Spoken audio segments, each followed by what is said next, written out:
my phone. Yeah.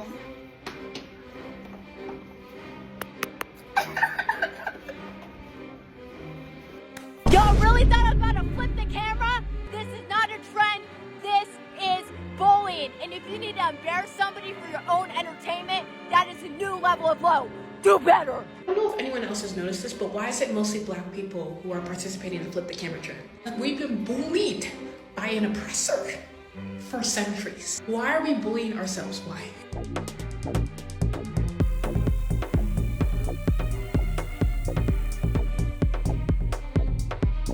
And I'm gonna tell y'all something. I've been watching this challenge that's been going around called the Flip the Camera Challenge. And I just wanna let y'all know right now, you or anybody that you're around, you let them know that that is not okay. That Flip the Camera Challenge is so rude, it's so mean, it's so disrespectful, it's so hurtful, it's actually bullying. Hey, so you know how a few months back people were talking about bringing back bullying? That we needed bullying to be brought back in some shape or form? Bring back bullying. Well, one, bullying never really left. And if it did, which I want to emphasize, no, it actually did not, it came back with a vengeance with the new incarnate of evil, the flip the camera trend. The gist of the trend is that TikTokers will have someone hold their phone, then subtly flip the camera on their unsuspecting victim, exposing them basically to the criticism and vitriol of the internet, which, if you know anything about how the internet treats people that aren't considered conventionally attractive, or you know this level of vitriol is just extremely high. And to make things even more mean, I want to emphasize that it seems like these people are targeting people that they see as less conventionally attractive just to dig salt in the wound. They'll also target people like teachers, people who are unhoused, just generally anybody they think they can find and make fun of for this trend. But hi everybody, my name is Justin Jordan, and today we're discussing the honest-to-God horrors beyond our comprehension of TikTok, specifically the terrible flip the camera trend. But beyond that, we'll also be digging into the internet's obsession with what I'm going to call appearance surveillance culture, because God forbid you don't mog everyone in a 3-mile radius when you are put on camera without your consent randomly. We'll also dig into what I see as kind of the shifting culture of the internet and what I'm going to call the popular kiddification of the internet. Like, the internet went from really being a place where those who felt like outcasts could find a place to like a place now where one post on Instagram Reels will have you thinking you're the ugliest person on the internet. Being a mean person doesn't automatically make you funny, and a lot of people cannot comprehend that. And hot take, I also think some of the responses kind of criticizing this trend by trying to flip the script on those who participate in it, basically, oh, you're actually uglier than the people you tried to show on camera. I don't think they understand this concept fully, and I think it really just shows, again, like, maybe we shouldn't be making it about the looks of everybody at all times. But I am honestly super excited to dig into this topic with y'all, because I feel like I've really been holding in a lot of my takes as it pertains to how the internet and by extension society treats people that it deems as unattractive or undesirable in some way. Because the disparity between how people who are seen as unattractive are treated online versus how people who are considered attractive are treated online is literally like night and day. With all that said, thank you all so much for watching. I feel like I don't thank you guys enough because honestly the growth over this past year has been absolutely insane and incredible, but I just wanted to thank you all so much for your support. And if you like this type of commentary content, make sure to like and subscribe and leave a comment down below kind of expressing your thoughts on this whole thing. I'm just really excited to dig in because I got a lot of notes. I've got a lot of stuff prepared for this because there is just so much around this flip the camera trend. And you might be thinking, oh, you're being the friend who's too like, no. There's so much about this trend that connects to such deeper things that I've been wanting to talk about for so long. But yes, we will be right back right after these messages, and thank you so much to Morgan & Morgan for sponsoring and supporting the channel. With the amount of insane and distracted drivers on the roads, it's incredibly likely that you'll find yourself injured in a car accident. I've personally seen the incredible toll that car accident injuries can take on people. A very close family member would find herself hurt following the actions of a negligent car rental company, which failed to maintain their brakes, leading her to barrel into an oncoming truck. Thankfully, they ended up being okay, but not only did they have to deal with the direct impact of their injuries, they also had to deal with hours of appointments with lawyers, drawn out courthouse updates, and the costs of litigation. And that's why the injury firm you choose to represent you in these cases is so important. There's a reason why Amelia Perez did not win Best Picture, just like there's a reason why Morgan & Morgan is America's largest personal injury law firm that has over 1,000 attorneys in all 50 states that fight for justice. Morgan & Morgan has gotten over $25 billion for their clients over the years, and that's because they aren't afraid of fighting and taking the insurance companies head on. And this is clearly shown in the results for clients. After an insurance offer of only $350,000, a client in Florida got paid over $12 million.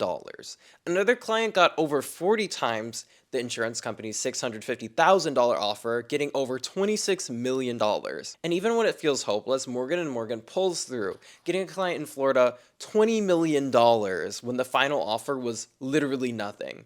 That's because when you hire Morgan & Morgan, it's like hiring a legal army that has your back. Not all law firms are made equal, so if you're ever injured, you can check out Morgan & Morgan. Their fee is free unless they win, and you can start your claim now by clicking the link in the bio down below or scanning the QR code that you can see on screen with your phone's camera. Thank you so much to Morgan & Morgan for supporting the channel.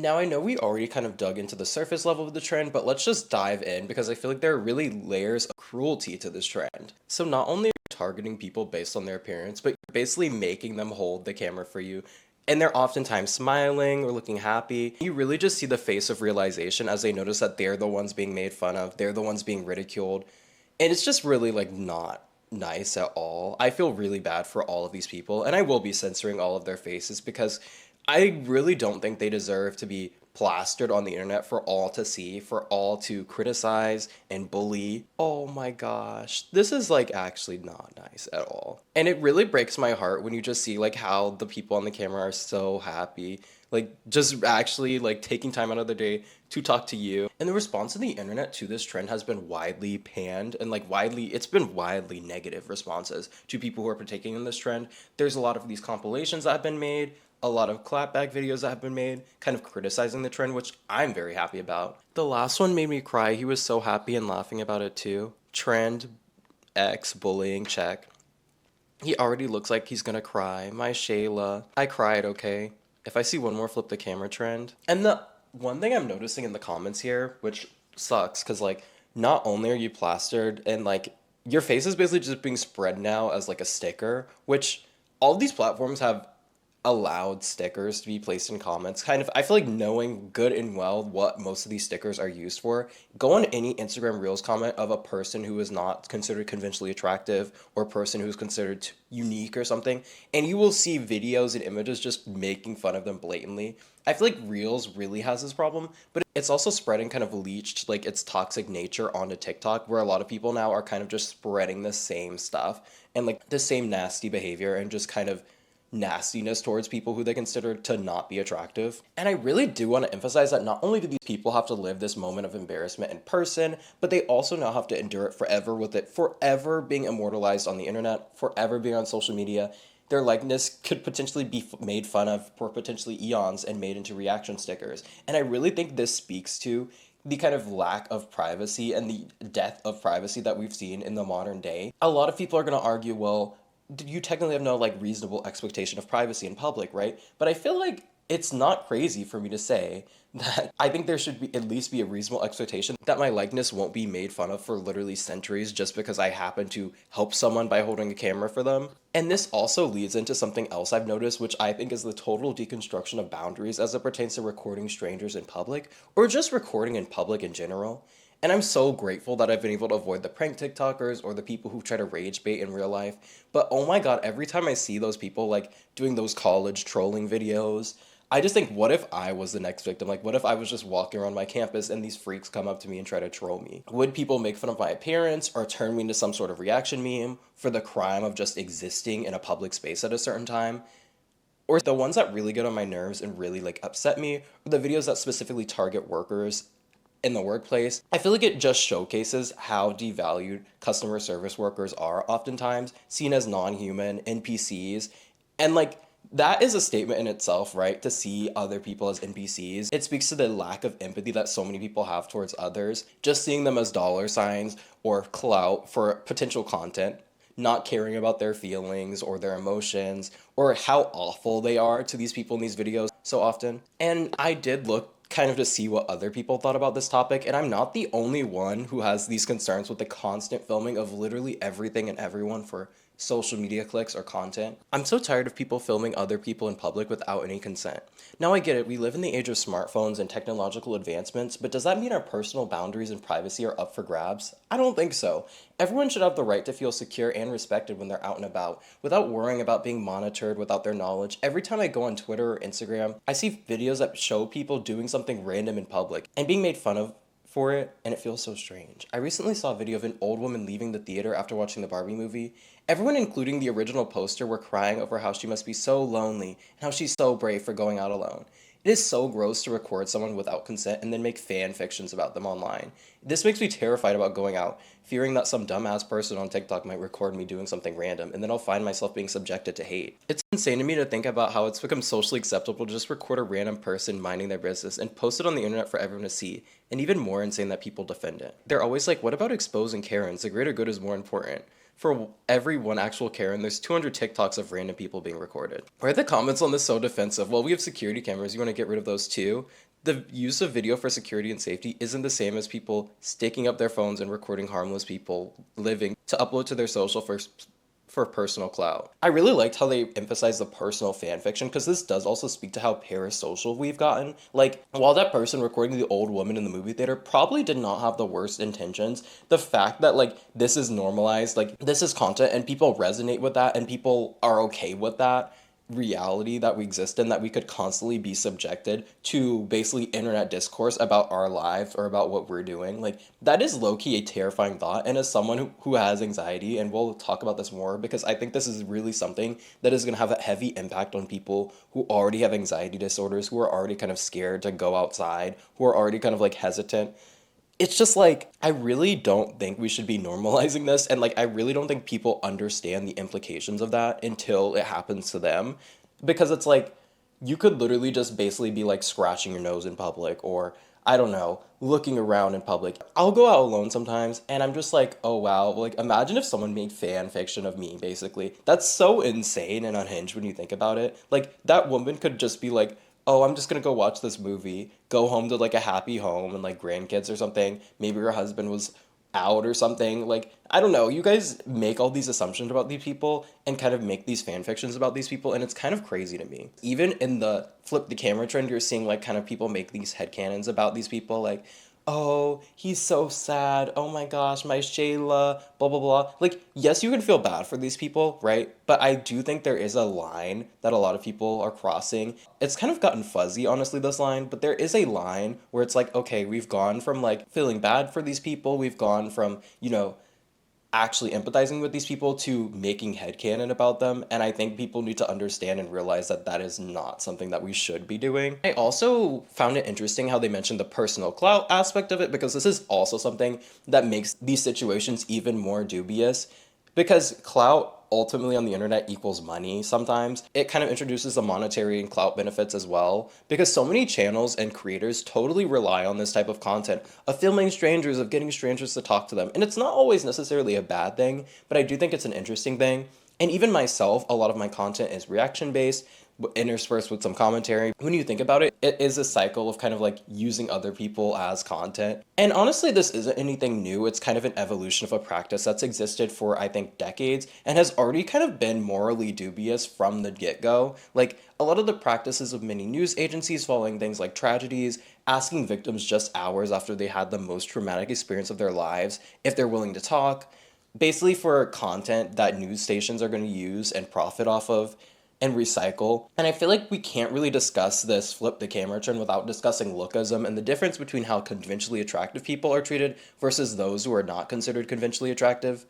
And the ultimate gag is that these standards are constantly morphing, constantly shifting. Like, you could be pretty one day and the next, oh, that trend's not in anymore. When I'm talking about this, I'm really focusing on the trends and the beauty standards that are enforced on women, but there are also so many beauty standards and trends that are enforced on men, and men will often uphold these beauty standards against women without comprehending the fact that, like, at the same time, these same, like, strict standards are going to be applied to them. And it's kind of funny to see, like, So one second ago, you were just telling Susie May she's fat, but it's like, oh, if she tells you that she wants you to make 100K and go to the gym and be buff, it's too much, and the standards are too high. With these constantly shifting standards, and now that we're in this age of digital surveillance where going outside or even just existing can mean that you turn to somebody's content, we are now held up to the standard of being attractive all the time. Long gone are the days where you could just snap a selfie onto Instagram and that would be your own personal thing. Now it's like on TikTok, there are these constant trends, constant filters.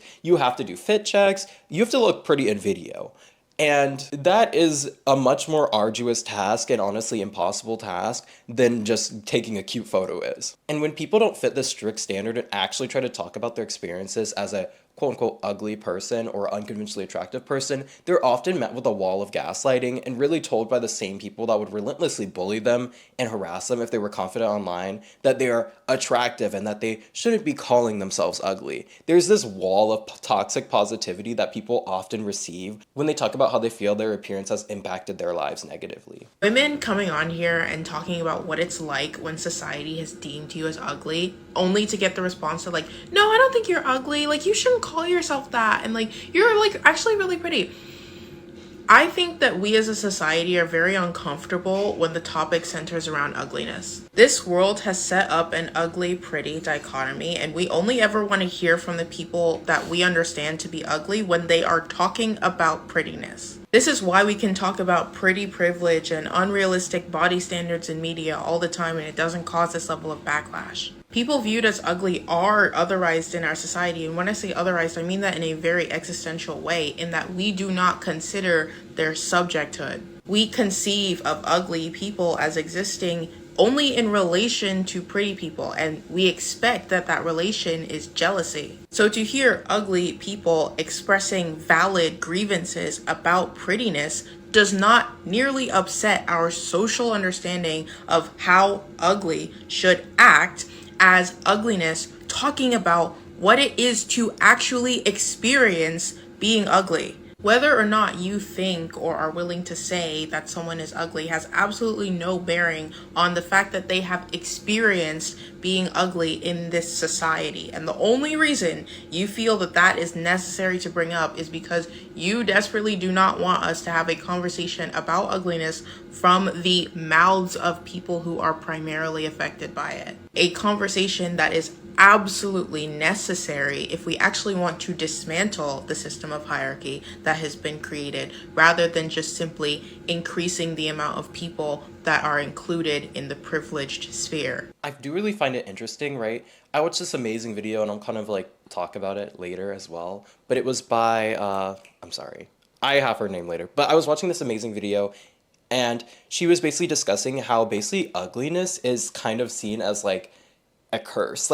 Nobody wants to be considered ugly. So I think another aspect of why people are invalidating the experiences of people who call themselves conventionally unattractive and have experienced a lot of the stigma associated with not being conventionally attractive. They're trying to be nice and say oh no girl, you're not ugly, you're not ugly, whatever, blah blah blah, don't ever say that you're ugly, girl. And it's well, society has told this person that they're ugly. Society has told this person that they're less than, that they're not attractive. They've experienced a level of stigma and a level of discrimination. And I think to invalidate that totally is just the opposite of it's gaslighting. It literally is quite literally is gaslighting. Basically trying to make this person feel like they're crazy for expressing something that they've personally experienced. It can be hard to kind of deal with and kind of unpack the fact that you're not seen as a conventionally attractive person. But I also think that there are levels to it, right? Because there are people who aren't necessarily considered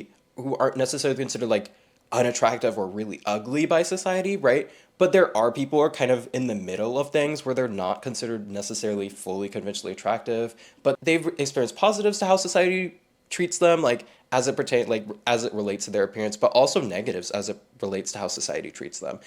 I do think there are levels to this, and I do think, honestly, most people don't fit into the rigid standards of attractiveness that society, really upholds. Especially a lot of, not to be shady, but a lot of men do not fit into the standards of attractiveness that society upholds. But there is kind of a lesser pressure for them to conform. a lot of women are basically forced by society to fit into these standards or be considered a freak or be considered like all this. Like there's so much more negatives associated with being a woman who doesn't meet these standards versus being a man who doesn't meet these standards. Okay, yes. Here's a video as I was talking about. This was discussed and covered in Oler Nadi's recent video essay. That was my first time watching a video from her and I really loved it. She went into detail discussing just how deep lookism runs in our society and also the form of toxic positivity that takes shape when people want to talk about their experiences as being a quote unquote ugly or not conventionally attractive person, which ends up really just being more counterproductive than anything, because how are we going to analyze, look at, and combat when we're just going to invalidate the people who speak up about it every single time? And the strict program and standard as it pertains to what is considered, attractive, I think really combines with the increased level of filming of everything to create an almost digital daily look check. There's always a filter, always a trend, always something on TikTok or online that is kind of like, oh, let me show you how pretty I am, or oh, let me show you how I look, right? Let me show you that I'm meeting these beauty standards. Y'all have got to stop recording strangers in public. I don't care if you have the right. You don't have the business to be recording people minding their business and then posting it online. Respect their privacy. Be a decent human being. I don't know what this era is of acceptable public shaming where we just record absolute strangers doing things that we may or may not approve of, or doing things that are interesting or embarrassing, and posting that online without their knowledge or consent. And I do want to emphasize, and I don't think that this creator is saying this, right? There are obviously cases where that's different. For example, the case of George Floyd, where someone was recording that. There are, when you're recording police conduct, when you're recording maybe an assault or harassment that can be used as evidence, right? That is an entirely different thing. When you're recording extremely inappropriate behavior, kind of as a way to expose this person for what they did as wrong, that is totally different. What I'm talking about here is mostly just recording random people in public for fun for some reason. I think that is a fundamentally not good thing to do. At all. It doesn't need to exist. Not only is that embarrassing and shameful for them and could have long-term repercussions on them, you're a bully. 9 times out of 10, you are not the hero in that scenario. I saw this video on the Bird app of this woman who I would assume is unhoused, who was doing drugs, kind of huddled up in a corner with her back turned, but in broad daylight. And this couple decided to take out their phones and record her and shame her for doing that in front of their kids. Now, this is neither safe nor sanitary, and I'm not endorsing what she was up to, but they needed to walk away. Instead of leaving their children in that environment so that they could have the content to shame this woman and then post it online, our job as people, their job as people, was to walk away. If they were really concerned about her, maybe see if she needed help, get help, but realistically, mind your business and walk away. Y'all are so comfortable being bullies for no other reason than clout, and it needs to stop. Let people have their privacy. You don't like an outfit? Cool, don't say anything about it. You don't like what somebody's up to? Cool, you walk away. But this public shaming thing, dead it. I would say a lot of Gen Z and a lot of Gen Alpha, we've kind of been raised in an era where everything is to be public, where everything is to be posted, and everything is content. Whether that be on a smaller scale as it pertains to friends and family. I feel like it used to be on more of a smaller scale, where you would see embarrassing school pages be made, or kind of things being posted on the school Snapchat story. It's now shifted a lot because of TikTok's algorithmic prowess and taking videos that get a lot of engagement, which are oftentimes videos that are embarrassing other people or kind of bullying other people, and exposing that to a mass audience. Now these videos and content that would be seen on a smaller scale are seen on a way larger scale. And also with that, I think that led to the re-advent of prank content, and this time with more of an emphasis on finding random strangers, because TikTok prank content, I feel has really intensified, because yes, old prank content was not nice at all, would often target people, would kind of often focus on people who might not necessarily be able to understand what was going on exactly. But this new era of TikTok prank content has just gotten absolutely outrageous to the point where I cannot watch the video of that guy who goes around to stores and tries to buy singular eggs until these people crash out. that content is so, like, it's a different level of malicious, and it really has to be, because these platforms focus on intense action and intense bullying, basically. And, like, God forbid that people want to exist without the possibility of their every single waking moment being recorded by some stranger. Like, can we at least have an expectation that my mundane trip to the grocery store, to the park, or just out won't result in my face becoming the topic of discourse for the day? And this also, I think, extends to when people are considered more conventionally attractive, because then the comments just get weird and kind of inappropriate. Like, it's like when someone is ugly, the comments are mean, disgusting, horrific. When someone's seen as attractive in one of these videos, they're like, can you find this guy? Oh my God, he's so hot, blah, blah, blah. Like, do you ever consider that maybe people just want to exist and not constantly be objectified, whether that's them being objectified and basically treated as a non-human person for being considered ugly? Or that also, I think, extends to people being considered attractive and, like, not necessarily wanting to be objectified in that manner or seen in that way. And now we're really going to touch on, I guess, how terrifying this phenomenon makes the world for the millions of people living with anxiety. Because I know being recorded and posted on social media by some random person ending up as today's discourse would be my own personal hell. And this person shares their sentiment on the social anxiety Reddit, and oh my God, the fact that people who have these mental health conditions not only have to grapple with the struggle that it is to just exist, but they now have to consider the fact that freaks might just decide to bully them on a grand scale. That is just so sad. Is anyone else scared of being recorded by a stranger and posted on social media? It's becoming so popular for people to record strangers for literally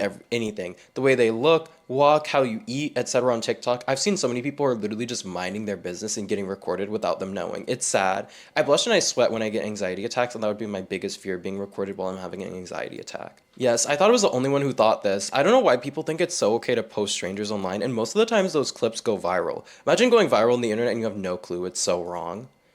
Anyone who records strangers without their consent is a creep. There was this one girl I saw on TikTok who clearly has social anxiety, and this guy was filming her and asking her questions. He picked up on her anxiety and purposely made it worse by trying to be as awkward as possible. I hate how normalized it's become to film strangers. People don't think twice about it. I saw a TikTok clip of a girl recording an old man who was eating alone in either a restaurant or cafe and was like, I feel so bad for him. Like, mind your own business. This poor guy is just trying to enjoy his meal in peace. This really speaks to, like, my own terror as someone who is, like, chronically, okay, I'm gonna go out and do something on my own because I kind of just want to get out. The concept that people are like, oh, this poor person is so lonely, going outside alone, eating their meal alone. Like, maybe I just want to be left alone. Like, maybe I just don't want to be bothered with other people. And side tangent, but this also is something that I was really thinking about during the whole filming and the concept of this video, right? The idea that, like, I'm specifically talking about America here. I don't know how other countries are, but the culture of America is just so extroverted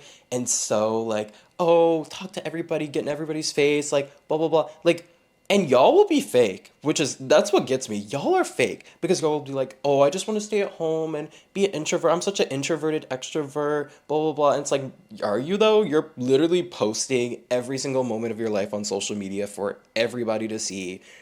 You're bullying people who are like, oh, I don't want to hang out today because I just don't want to. Like, y'all be fake introverts, and that gets on my nerves because it's like the actual introverts, y'all are going to basically discriminate against them and be like, oh, they're so boring, they're so lame, they don't want to go outside. It's like, no, like, maybe some people just are introverted, maybe some people just do not like the same things that you do, or maybe they get their social stimulation a different way and just want to chill a lot of the time and not necessarily be in everybody's face. And it's fine if you're an extrovert, right? But I feel like society just does not like introverts, especially in America. It's seen as some sort of failing. It's like, oh, why are you so shy? It's like, maybe I just don't want to be in everybody's face all the time. Sorry. Little tangent. But this also really spoke to me as somebody who does have anxiety and who really dealt with heavy social anxiety throughout high school. It's gotten a lot better now.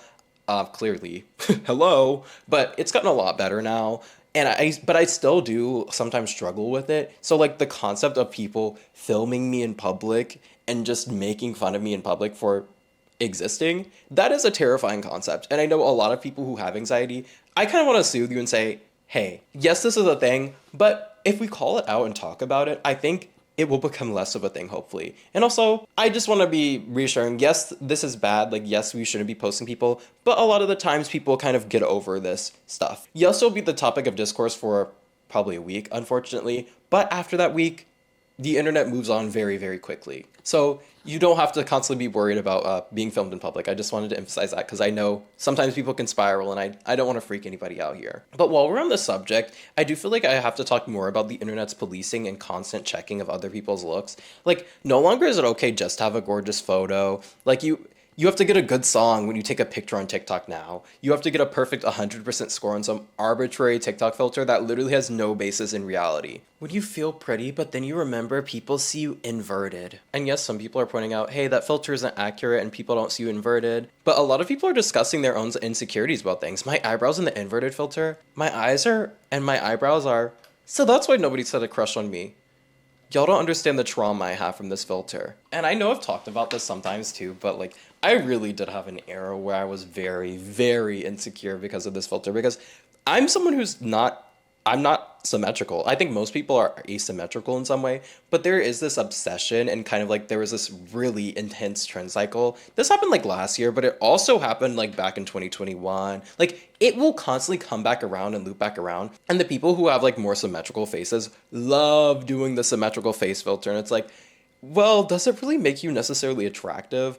Or like yes, it might be considered more conventionally attractive, but also like arbitrary, like, it depends on the way you turn your head. It depends on the lighting. You could make someone who looks very asymmetrical look symmetrical using this filter. And also the filter is kind of arbitrary in itself. Like, it doesn't really matter. It's kind of an example of how we literally are just making up insecurities now. We're literally like, okay, like, you could finally feel good. You're like, oh, I look good in the mirror. And then it's like, well, is your face symmetrical? Ooh, you haven't tried the symmetrical face filter? And it becomes this real status symbol. Like, people have made their entire careers off of this. Like, a lot of, like, very attractive people go like, oh, hashtag inverted, and not hating on them, right? You know, do your own thing. Take advantage of the fact that people are talking about this filter. But at the same time, it's like, okay, like, what are we doing here? Let me ask you a question. What would you rate yourself on a scale 1 through 10? A 10.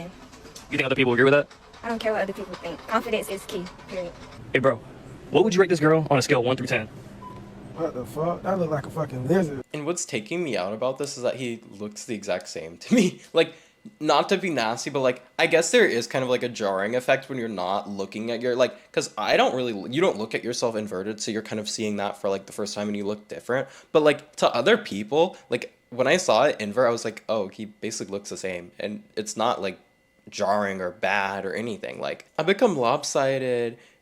You're like incredibly symmetrical. My face tilts to the side, cries an asymmetrical face. My eyes are so uneven. I feel like I'm melting. I'm so cooked. I either look at it and cry or start laughing at myself. This is actually making me really sad because we are literally inventing things for us to be insecure. Like, the internet is literally inventing things for us to be insecure about.